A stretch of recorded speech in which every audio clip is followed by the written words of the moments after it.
And for those of you that are trying to run 49:59 for 10 kilometers, the key tactic here is to get 8:03 mile pace or 5 flat per kilometer to feel easier for you to be able to sustain that goal race pace that you're aiming for from the start line all the way to the finish line.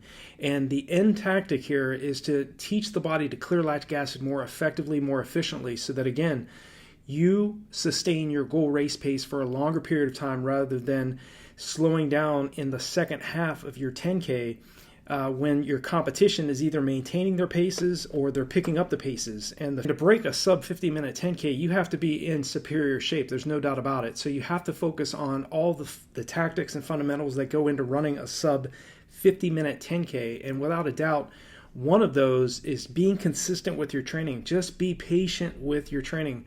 Know that what you're trying to do is going to tax you both mentally as well as physically. So the types of workouts I would be doing if I was aiming for a sub 50 minute 10K would be really focusing on your leg speed and doing the types of workouts like that are really going to set you up for success over the 10,000 meter event. Now I ran 31:09 for 10,000 meters. A shorter buildup for a sub 50 minute 10K is going to place much additional stress on you. So you want to focus long term.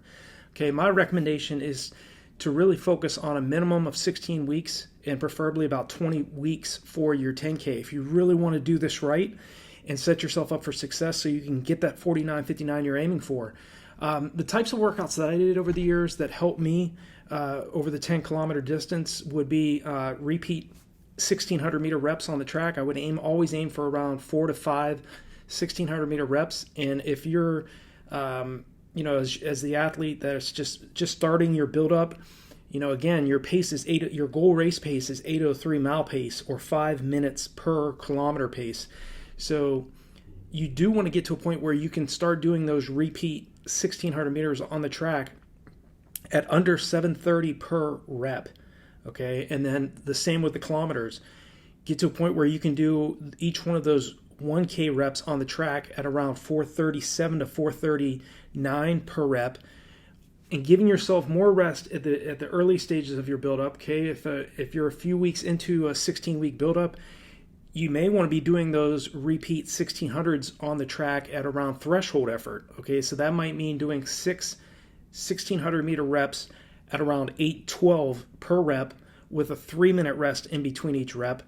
When you're about middle way through your 16-week or 20-week buildup, and this is how I really focus on training my athletes that I coach one-on-one. We really focus first on aerobic based mileage. So you do want to spend a few easy weeks running easy relaxed mileage, doing 3 to 4 100 meter strides 2 to 3 times per week. Okay, during that aerobic base building phase. Again, you just want to remind your legs of what you're training them to do and what you're about to start doing in training, and really working on your leg speed and working on doing those track intervals. Okay, as I mentioned before, when you're first starting off, work at around threshold effort. So maybe doing 6 1,600 meter reps on the track at around 8:12 pace, so a little bit slower than goal race pace, and then working your way down. And again, you're giving yourself 3 minutes rest at the beginning doing those reps, but then you want to get to a point where you're doing each one of those reps at around 7:28 to around 7:33 per rep, but with only 60 seconds rest. Okay, that's the types of workouts I was doing.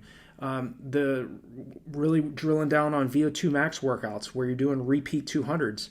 Okay, that might mean doing 10 to 12 200 meter reps early on in your buildup at around 56 seconds per rep, and giving yourself about 90 seconds rest in between each one of those 200s, and then working your way down to where you're running each one of those 200s at around 50 to 52 seconds per rep, but only giving yourself about 45 seconds of rest in between each rep. Again, that's the key. To break a sub 50 minute 10K, you want to get 5 flat kilometer pace or 8:03 mile pace to feel easier for you. So when you're doing those VO2 max workouts running much faster than sub 50 minute 10K, that your body will adapt. After about 3 weeks to 4 weeks, your body adapts to the stress you're placing on it. So obviously, when you're first starting off doing, say, tempo runs for your 10K buildup, it might mean doing a 3 to 4 mile tempo run at around 820 mile pace, or around 512 to 513 kilometer pace.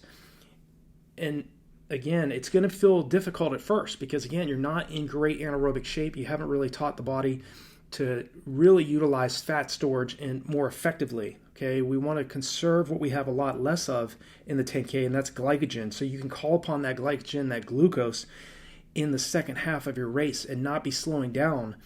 Okay, so the only way to really teach the body to utilize what it has much more of, which is fat storage, we have to train at faster paces, and we have to extend the amount of time we're training at or close to our anaerobic threshold. Again, the key tactic here is to improve the body's lactate tolerance so that, again, you're able to sustain sub 50 minute 10K from the start line all the way to the finish line. Like a sub 50 minute 10K, don't go out the first 5K. Don't try to win the 10K in the first 5K of the race and blow up in the second half. Always focus on running a negative split in your 10K. You're going to have a much better chance of succeeding if you watch your energy expenditure in the race. You don't go out too anaerobic too early in the race and be forced to have to slow down in the second half. Definitely, like I mentioned before, speed development is key. So continue to work on doing repeat 800s, repeat 400s. For the athletes that are trying to break sub 50 minutes, that might mean starting off, in terms of doing your 800s, you might want to start off doing repeat 800s at threshold effort. Okay, that might mean doing 10 800 meter reps on the track at around 404 per rep, with about 2 minutes rest, and then working your way down to around 336 to 338 per rep, but with only 60 seconds rest in between each rep. Okay, so again, we always start off much more conservative, and you want to give yourself much more rest in the early stages of your buildup, and then working your way down to where the paces are dramatically more intense, and you have much less recovery in between each one of your reps. With the 10K, still, hydration is still very important. So make sure that if you're trying to improve and really get under this sub 50 minute barrier, really focus on those long runs, okay? But don't try to run every single weekend during your long runs and not take in any fluid, okay? So focus on drinking in your long runs, okay? You're still going to grab some Dixie cups in a 10K. The race is relatively short compared to, say, a 10 mile or a half marathon or a marathon. But you do want to get in the habit of hydrating more, taking in at least one gel in that 10K. Okay, some athletes might need even two. Okay, that's an immediate 200 to 300 calories that go right into your bloodstream when you ingest those gels. So make sure you're hydrating well in your race. You're taking the gels. You're doing your long runs at a faster pace, but not every weekend. You want to alternate always run easy one weekend, follow the next weekend sprinkled in with some varied paces.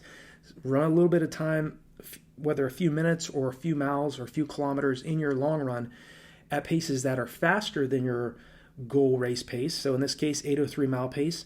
So spend a mile or a few kilometers at 745 mile pace, or around 445 kilometer pace. Spending time below that goal sub 50 minute 10K race pace, so that, again, you're teaching the body to recruit more fast twitch muscle fibers by doing very fast efforts, whether that's track workouts, fartlek workouts, hill repetitions, and then focusing on doing a proper taper. Do a 10-day taper. Don't do a 3-week taper for leading into your 10K.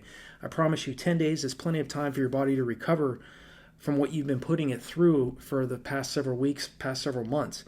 I also think it's important for athletes that are trying to break a sub 50 minute 10K to do some time trials. Do some 3K to 5K time trials on the roads or on the track, and do that at least once per month. I think teaching your body to get outside your comfort zone and see how fit you are is important. But again, you don't want to start doing any type of time trials until you've built a strong aerobic base, you've built that foundation of mileage, and you've started doing some moderate to moderately hard fartlek workouts, hill repetitions, track intervals, and road intervals. Then start thinking about doing some time trials. and preferably about 5K time trials or 3-mile time trials out on the roads, just to get a taste of how fit you are and how ready you are to run that 5-minute kilometer pace or that 8:03 mile pace. I hope this is helpful for all of you that are aiming to break that sub 50-minute 10K in 2024. As you lead into 2024, or if you're watching this video many years later from now, I hope that these strategies and tactics will give you a better idea of what you really need to be doing. Mileage, keep your mileage relatively honest, around 40 to 60 miles a week, around that range. Some athletes can break 50 minutes on about 30 miles, or 30 to 40 miles a week. So again, it's the quality that matters, not so much the volume. Okay. There are resources below these videos, as well as on RunDreamAchieve.com, that are there for you to help take you to the next level in your training. I hope they help you get that new personal best that you're aiming for. If you're new to the channel, hit that subscribe button and the bell icon so when I make a new video, you'll be notified of it. And if there's anything I can help you all out with, or if you have any other questions or concerns, leave them below. I will definitely reach back out to you. And I wish you all the best in your training and racing, and I'll talk to you all in the next video.